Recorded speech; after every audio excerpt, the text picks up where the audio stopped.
Hello and welcome to Midtown Honda. My name is Jennifer Denemy, and today we are discussing how to use adaptive cruise control on a Honda. Let's dive in. Adaptive cruise control helps make driving on the highway easier and less tiring. Adaptive cruise control is designed to maintain a constant cruise speed and the following interval when it approaches the detected vehicle ahead. The system uses a radar unit mounted at the front of the vehicle and a windshield-mounted camera to gauge the distance of a detected vehicle ahead. Adaptive cruise control then sets the appropriate throttle position and can even apply braking to maintain a following preferred interval. To engage the system, press the main button on the steering wheel.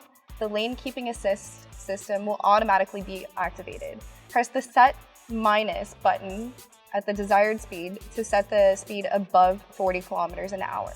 The driver information interface will display the set speed information, vehicle icon, 4 distance bars that will indicate the following interval.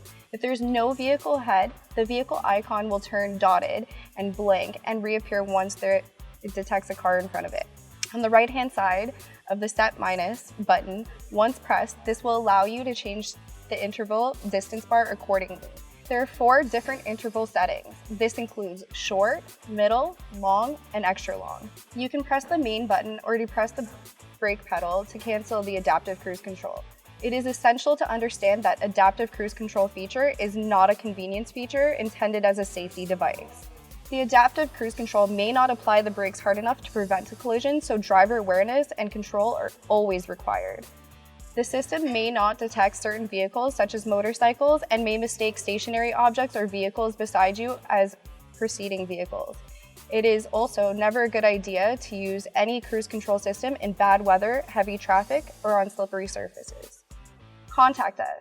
For more information on using Honda Adaptive Cruise Control, please refer to your owner's manual for a detailed explanation if required.